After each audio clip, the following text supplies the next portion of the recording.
KTO Radio présente À haute voix, la lecture intégrale des œuvres spirituelles majeures. Aujourd'hui, l'Oblat de Joris Karl Huysmans.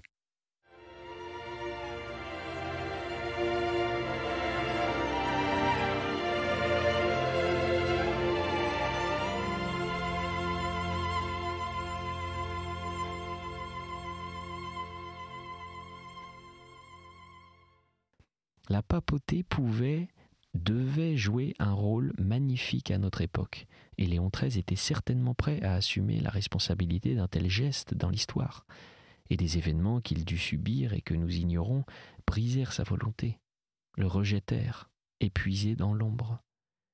Alors en effet, que cette Rome en pourriture, coalisée contre la miséricorde et l'équité, à plat ventre devant la force, regardait en souriant les massacres des Arméniens et les brigandages des Anglais au Transvaal, un seul homme pouvait se dresser, imposant par sa majesté et son âge, le pape, et leur dire à tous « Je parle au nom du Seigneur que vous crucifiez par vos lâchetés. Vous êtes les adorateurs de la vache à colasse et du veau d'or, vous êtes les Caïns des peuples. Cela n'eût servi de rien, au point de vue politique c'est possible, mais au point de vue moral c'était immense. Cela prouvait qu'il subsistait encore une justice ici-bas. Rome fulgurait comme un phare allumé dans cette nuit qui envahit le monde, et les peuples en désarroi eussent pu au moins se tourner de ce côté et croire que le représentant du Christ sur la terre était avec eux, pour eux, contre les gredins couronnés et les démagogues. Pour des motifs évidemment péremptoires, sa sainteté qui a dû pleurer les larmes de sang de ce mutisme obligé s'est tue. Ah, le pauvre pape. Le fait est, dit Madame Bavoil, que l'existence de Léon XIII interné dans le Vatican, spolié d'un pouvoir temporel auquel il a droit, n'est depuis de longues années qu'un calvaire. Hélas. Pour en revenir maintenant aux épreuves que lui inflige celle de ses filles qu'il aime le plus, la France, que va-t-il décider ? Aujourd'hui, que la partie qu'il a jouée contre les francs-maçons est perdue et que le pillage de son patrimoine spirituel s'annonce, va-t-il se redresser et, en un éveil foudroyant frappé d'excommunication, retranché de l'Église, voués à la malédiction, jusqu'en leurs derniers descendants, Loubet, Valdec-Rousseau, Trouillot, Moniz, tous les députés qui ont voté la loi et tous les sénateurs qui la voteront. Ce serait tout de même un soulagement pour ces malheureux catholiques qui se voient lâchés par leur chef dans les grandes largeurs, et je vous assure que les interdits riraient moins qu'on ne pense de ce châtiment, car ce sont des familles nominativement désignées dans les bulles, des amas de mots que ces anathèmes fulminés attirent. Le souverain pontife les déchaînera-t-il ? J'en doute. Il pardonnera, et il aura évangéliquement raison. Seulement, où toutes ces défaites résignées nous mènent-elles ? Ah, s'écria Madame Bavoil en secouant la tête, laissons ces désolantes histoires. Ne songeons qu'à Jésus, que l'on va crucifier. L'heure des ténèbres est proche, allons le consoler. En supposant que nous en soyons dignes, dit Durtal qui mit son chapeau et enfila son caban. Une fois installé dans l'église, il oublia les tristesses de l'heure présente. La divine liturgie l'enlevait, planant si haut, loin de nos bouts, et il embrassait d'un coup d'œil le panorama de la terrible semaine, de la semaine péneuse, telle que la qualifiait le Moyen-Âge. Avant de gravir ces jours qui conduisaient en de brèves étapes au sommet du Golgotha, au pied même du gibet, l'Église montrait, dans l'Évangile de la Passion, le Fils de Dieu réduit à s'enfuir et à se cacher afin de n'être pas lapidé par les pharisiens, et pour exprimer cette humiliation, elle couvrait de voiles de couleur violette ses statues et ses croix. Une semaine s'écoulait encore, et soudain, pendant quelques instants, sa détresse s'interrompait à la fête des Palmes. La veille même, l'épître de la messe énonçait les épouvantables malédictions que proférait Jérémie, cette préfigure du Christ, contre les Juifs. Et le lendemain, en de magnifiques offices, au cri de l'Hosanna, un chant triomphal du Gloria Laus Jésus s'avançait, monté sur le petit de l'ânesse, prédit par Zacharie, et il entrait assourdi par les vivats du peuple dans cette Jérusalem qui devait, quelques jours après, dans des clameurs de rage, le trucider. Et dès que la marche glorieuse était avec la procession des rameaux finie, l'angoisse du Christ et de son Église reprenait aussitôt avec la messe pour ne plus cesser qu'avec la Pâque. Déjà la lecture de la Passion commençait avec saint Matthieu, pour continuer le mardi avec saint Marc, le mercredi avec saint Luc, le vendredi avec saint Jean. Et en les entendant, Durtal jaillissait transporté hors de lui-même par ce chant étrange et pénétrant. C'était une sorte de mélopée courant dans le récit, revenant avec des retours flottants de ritournelle. Ce chant était monotone et angoissant et presque câlin aussi. Et cette impression de bercement et de peine, on l'éprouvait également pendant les lamentations de ténèbres chantées sur quelques tons à peine, variant avec les points d'interrogation, les arrêts du texte. Ces cantilènes avaient dû être recueillis en partie dans les plus anciens antiphones du peuple juif, le courant gréco-romain auquel la paléographie de Solesmes rattache l'origine du plain chant, se faisant moins sentir que le courant hébraïque en ces mélopées qui rappelaient dans le chant des lettres, avec leur côté languide et cadencé, les mélodies à la fois ingénues et subtiles de l'Orient. Elles remontaient certainement, en tout cas, à la plus haute Antiquité, et les réparations que leur trame avait subies au XVIIe siècle, et depuis, n'en avaient altéré ni la couleur ni les contours. Elles étaient merveilleusement assorties aux offices qui, eux aussi, dataient des premiers âges de l'Église, peut-être même de l'Église de Jérusalem au IVe siècle. Et ces jours luctueux étaient admirables au Val des Saints. Chaussés de sourdes pantoufles, les moines, que n'annonçait plus le son des cloches, entraient tels que des ombres, et ils soulevaient en passant avec leurs grandes coules noires un vent froid qui soufflait l'odeur de cave des murs salpêtrés et des dalles.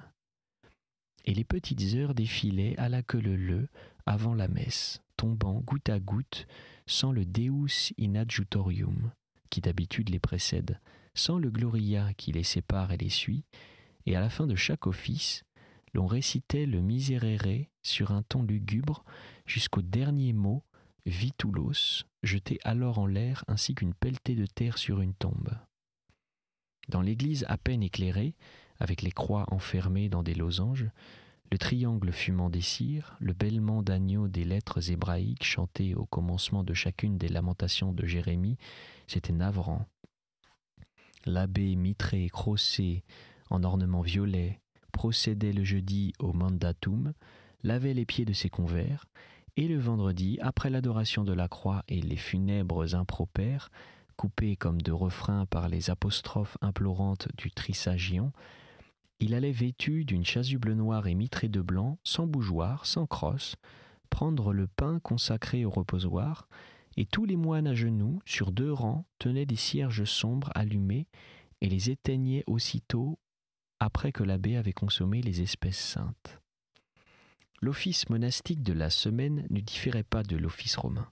Seulement il n'existait pas d'église, même cathédrale, où on le célébrât avec une pareille ampleur. Malheureusement, s'il avait été au Val des Saints magnifique jusqu'au matin du samedi, ce jour-là tout se gâta. Par suite d'un compromis entre l'abbaye et le presbytère, il avait été convenu que les religieux occuperaient l'église le dimanche de Pâques, mais que l'honneur de bénir l'eau baptismale, le samedi, reviendrait au curé. Il opérait donc, entouré de toute la communauté qui le servait, et il savait à peine son métier, et mêlait la prononciation française de son latin à la prononciation italienne des pères. Pour des gens habitués de longue date à entendre les prononcés les us prononcés ous, les ur prononcés our, les j devenus des y, pour les gens accoutumés au chuintement du c qui mue par exemple le mot caelum en celui de cellum, le latin à la française était déjà un peu embarrassant. Il eût été néanmoins supportable, seul, mais mélangé à l'autre manière de le proférer, il tournait à la cacophonie. Il semblait que le curé et les bénédictins ne parlassent pas la même langue. et ce tohu-bohu se répercutait dans le chant grégorien que le curé chantait, non d'après les textes de Solesmes, mais ainsi qu'au séminaire. Et Dieu sait comme. Tout le monde avait hâte que cette cérémonie devenue ridicule cessât. Heureusement que la splendeur de la messe avait compensé la misère de cet office si merveilleux lorsqu'il est bien exécuté par des moines en plein chant. Après l'épître courte de saint Paul, le sous-diacre se présenta devant l'abbé debout au trône et lui annonça la résurrection de l'Alléluia. Et l'abbé le chantait joyeux de la bonne nouvelle par 3 fois, et 3 fois le chœur répondait un Alléluia encore un peu timide, hésitant à prendre son envol. Puis après le credo, à l'offertoire, on amenait jusqu'à la barre de communion l'agneau pascal, paré de rubans et de fleurs.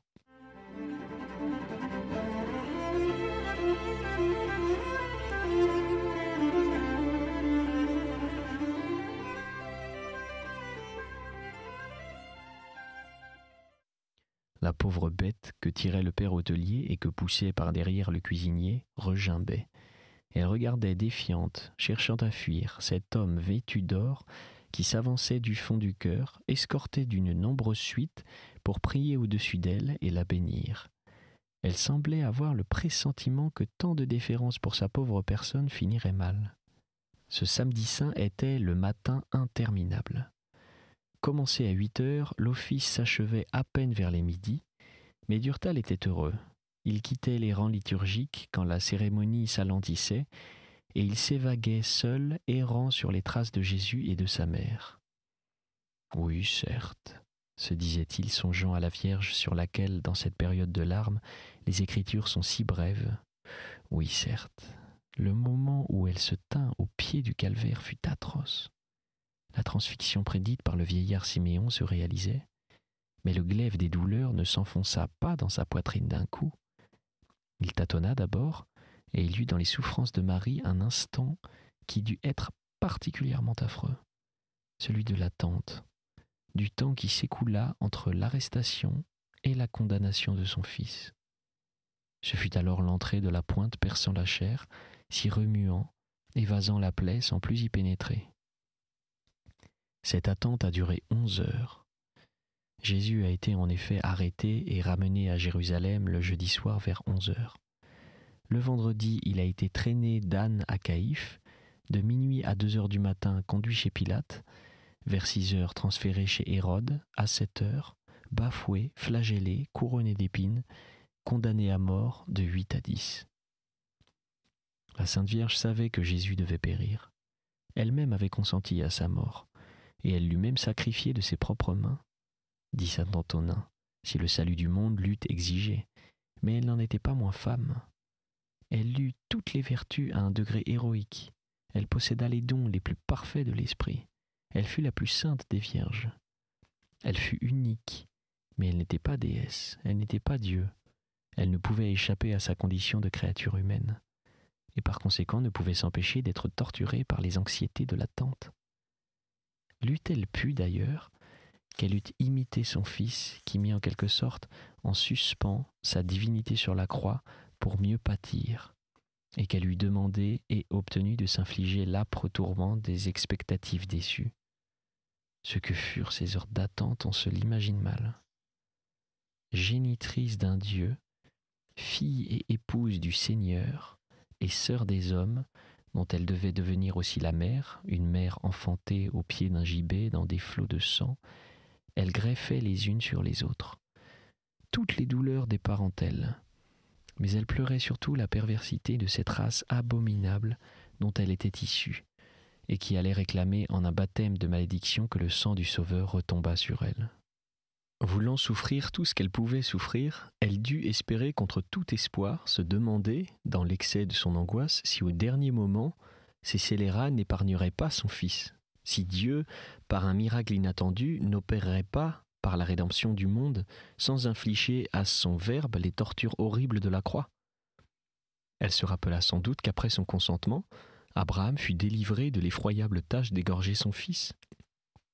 Et peut-être espéra-t-elle que de même qu'Isaac, sa préfigure, Jésus serait délié lui aussi au dernier moment et sauvé du sacrifice.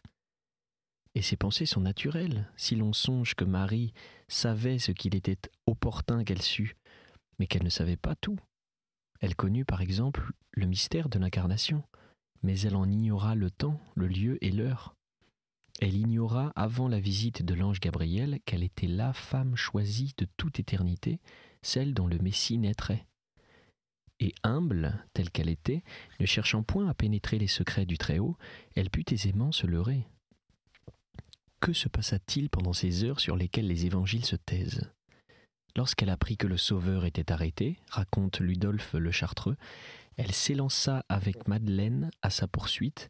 Dès qu'elle l'eut retrouvé, elle s'attacha à ses pas et ne le quitta plus.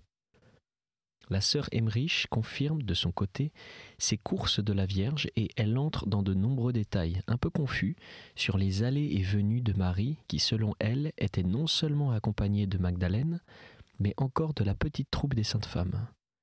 Elle la montre suivant à distance les soldats qui entourent Jésus et s'évanouissant lorsqu'elle s'assure que l'arrestation est maintenue.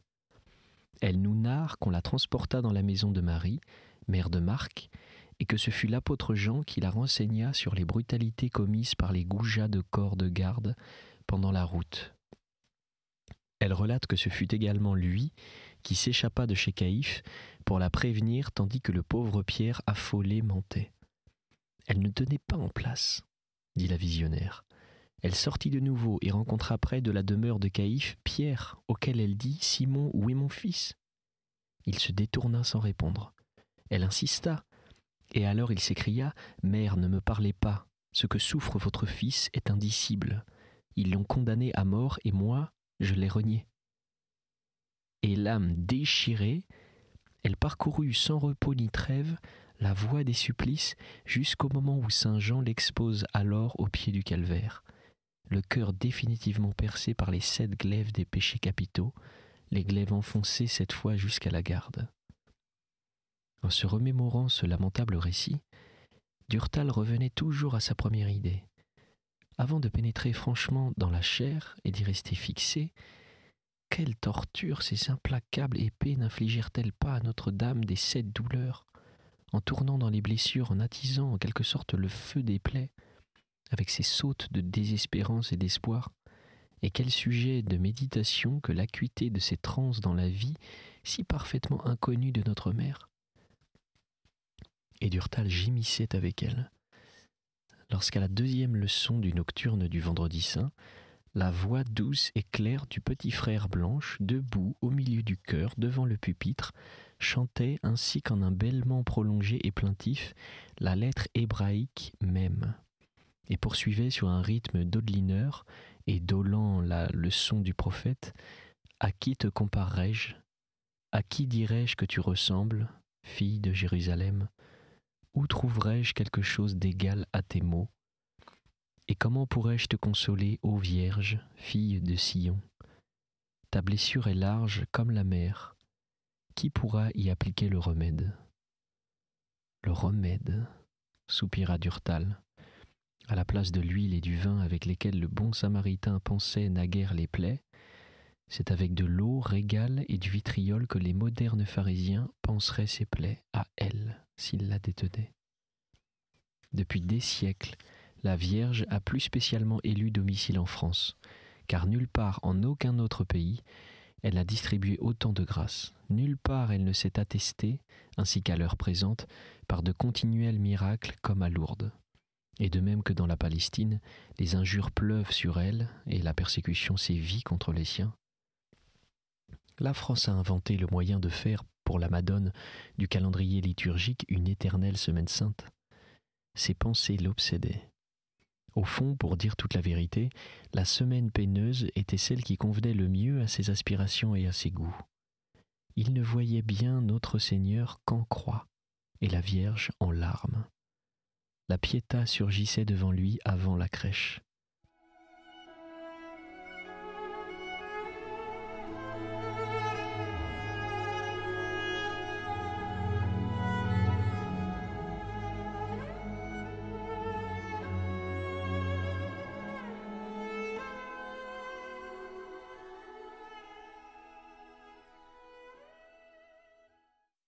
Ainsi sortait-il de ses longs offices de la grande semaine, accablé mais heureux. Il se sentait si bien en communion avec l'Église, et il avait si bien prié. Et il lui fallait un effort pour se substituer un état d'âme différent avec la Pâque, pour s'associer au transport des Alléluia fusant joyeux sous les voûtes, au gai carillon des cloches balançant les grappes des novices pendus à leurs cordes. Et pourtant, quelle magnifique fête que celle de la résurrection! Quelle atmosphère de jubilation emplissait l'église! Elle était tendue de velours rouge couverte de fleurs, et les reliquaires réverbéraient ainsi que des miroirs de verre et d'or, les lancettes en feu de cierge. La messe pontificale était aussi pompeuse que celle de Noël, avec les cérémoniaires au noir capuchon retombant sur les blancs surplis, avec les porte-crosses, le porte-mitre, le porte-bougeoir et le porte-queue. Elle s'épanouissait après la procession d'El Introit, où le Christ célèbre sa résurrection par la voix prophétique du psalmiste, et les touffes de prière qui s'élevaient du cœur, même les suppliques, implorantes telles que le Kyrie, se paraient en signe de fête, d'astragale, se gaudissaient avec la séquence si enthousiaste, si candide, du Victime Pachali Laudes, s'affirmait vraiment triomphale, avec cet Alléluia si délibéré, si fier, qui suit l'Ite Missa Est et reprend après le Deo Gratias de la fin. Et pour que la suprématie de cet office fût complète, les anciennes des vêpres étaient exquises, et l'on avait au salut adjoint en l'honneur de la Vierge, en sus des prières marquées, après la complainte campagnarde et bout-en-train qu'est « Lo filii et filiae », une ancienne prose, le Salve Mater Misericordiae, extraite du recueil des variés précesses, qu'il avait emprunté à l'ancien bréviaire des Carmélites, une prose à refrain dont les strophes se déroulaient sur une mélodie populaire. Ce fut une journée d'ivresse musicale, une orgie d'allégresse liturgique. Durtal n'avait pas quitté l'église, et le monastère depuis le matin, et il avait mangé avec les religieux, Monsieur Lampre et le curé, l'agneau pascal. Le dit agneau avait été servi en entier sur une table, et il se convulsait les pattes en l'air, la gueule béante, exhibant ses rangées de dents et tirant une langue noire. Enveloppés de grands tabliers, le père Célérier et le père Romondou, armés d'énormes couteaux, le dépecèrent. Et Durtal eut vraiment un moment d'hilarité. Les petits novices qui ne mangeaient plus à leur faim depuis le commencement du carême se délectaient encore que cet agneau eût la chair en corde à violon d'un vieux bélier. Les angelots bafferaient comme des ogres, et les vieux moines engloutissaient furieusement les quartiers récalcitrants de la bête. Le fait est, songea Durtal qui regardait le petit Gèdre et le frère Blanche, le fait est que les pauvres gosses n'ont pas goûté à une miette de viande depuis 40 jours, et qu'on leur a mesuré le pain. Juste ce qu'il fallait pour ne pas défaillir. Et ce n'est pas avec des épinards ou des betteraves à la sauce blanche que l'on soutient des enfants levés dès l'aube et debout jusqu'au soir. Et moi-même, dont l'abstinence fut presque aussi rigoureuse, car faute de poisson au Val des Saints, j'ai dû me contenter, les jours où les œufs étaient interdits, de légumes. Je me sens débilité, l'estomac en charpie, et je ne suis pas fâché d'attaquer à mon tour le gigot de ce mouton rebelle. Et je suis plus satisfait encore de reprendre mes habitudes, de retrouver mes vêpres remises à 4 heures, c'est-à-dire à 1 heure facile, au lieu de ces 11h30 qui me laissaient 1 heure inoccupée que je ne savais à quoi employer après la messe terminée à 10h. Il me fallait en attendant remonter chez moi ou traîner dans le village. Nous rentrons enfin dans la norme à partir d'aujourd'hui. Alléluia. Et après le dîner, quand au retour de la chapelle il fut réuni dans la salle des hôtes pour boire le café avec le père abbé, don de Fauneuve, don Feltin, don Badol, le curé et son ami monsieur Lampre, Durtal se sentit débordé par un bien-être dont il eût été incapable d'analyser les causes. Elles étaient à vrai dire multiples. Il y avait l'entrain, agissant, d'un cloître possédé par cette joie liturgique qui se déversait depuis le matin dans les offices. Il y avait la satisfaction d'un homme libéré d'exercices incommodes et de repas pénibles. Il y avait enfin l'enjouement de la température qui devenait, au sortir des frimas, clémente, car la nature ressuscitait avec le Christ. Il faisait presque doux. Durtal s'était promené avant la messe dans son jardin. La petite allée du bois était tapissée de violettes. Les bourgeons des marronniers jaillissaient en pointe d'un brun gommé, des branches encore noires. Les arbres fruitiers étaient en fleurs, et les cerisiers et les pêchers étaient saupoudrés les uns d'une neige blanche et les autres d'une neige rose. Après les nudités sinistres de l'hiver et la fatigue des prières absorbées à doses massives pendant la semaine, c'était en effet un immense allègrement que celui de ce printemps et de cette Pâques. Et cette impression, tous l'éprouvaient, jusqu'au curé qui se trémoussait les jambes en l'air devant la cheminée où un reste de fagot brûlait. Et subitement, sur un mot du père abbé, devenu soucieux, toute gaieté tomba. Après l'entretien obligatoire des convives sur la beauté de la cérémonie et l'ampleur des chants, l'abbé, s'adressant à M. Lampre et à Durtal, avait cité les paroles de l'évangile de saint Luc.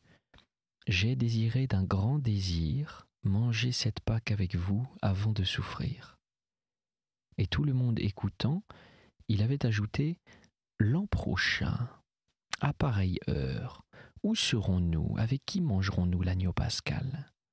« Ô père, dit Durtal, êtes-vous donc décidé à nous quitter ? » ?»« Décidé ? Je ne puis rien décider encore.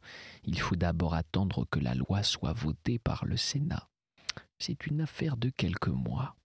Puis il sied aussi de connaître avant d'adopter une résolution le sens des instructions que le pape nous adressera. »« Et s'il ne vous en envoie pas, fit M. Lampre, ou plutôt s'il ne vous en envoie que d'imprécises et de vagues, laissant à chacun le soin de se débrouiller à sa guise. Et entre nous, il ne peut vous en formuler de clairs et de fermes, car les intérêts des instituts diffèrent, et la solution qui convient à l'un serait nuisible à l'autre. Comment agirez-vous ? » Dans ce cas, nous nous réunirons tous les abbés de l'ordre et notre maison mère de Solesmes et nous arrêterons la ligne de conduite à suivre. « Et elle est tracée d'avance ?» dit le père de Fauneuve, « car nous ne pouvons nous soumettre à une loi qui viole manifestement le droit supérieur de l'Église et le principe même de la vie religieuse. Accepter les prescriptions de ce texte sacrilège serait de notre part une forfaiture. Et en effet, les ordres à vœux solennels tels que le nôtre jouissent du privilège de l'exemption à l'égard de l'ordinaire, et la loi édicte absolument le contraire, puisqu'elle veut nous placer sous la juridiction des évêques. Or, ce droit d'exemption a été déterminé par le Concile œcuménique de Trente et par les constitutions apostoliques qui n'ont fait que confirmer les décrets du Concile, et il n'appartient ni au gouvernement ni à l'évêque d'y rien ranger. Ils n'ont ni approuvé ni à désapprouver les statuts des ordres religieux du moment que le Saint-Père les a revêtus de son approbation souveraine. C'est donc là un empiètement intolérable du pouvoir civil sur les prérogatives du Saint-Siège, et c'est en même temps aussi la négation de la vie monastique, puisque le firmament de ces impies se refuse à reconnaître les vœux solennels qui en sont la base. C'était À Haute Voix, une émission de KTO Radio. Aujourd'hui, l'Oblat de Joris Karl Huysmans. Lecture, Pierre Deveau. Captation et réalisation, Aymeric Plouinec et Thibaut Dagalier. Une émission disponible en podcast sur ktoradio.com et sur l'application KTO Radio.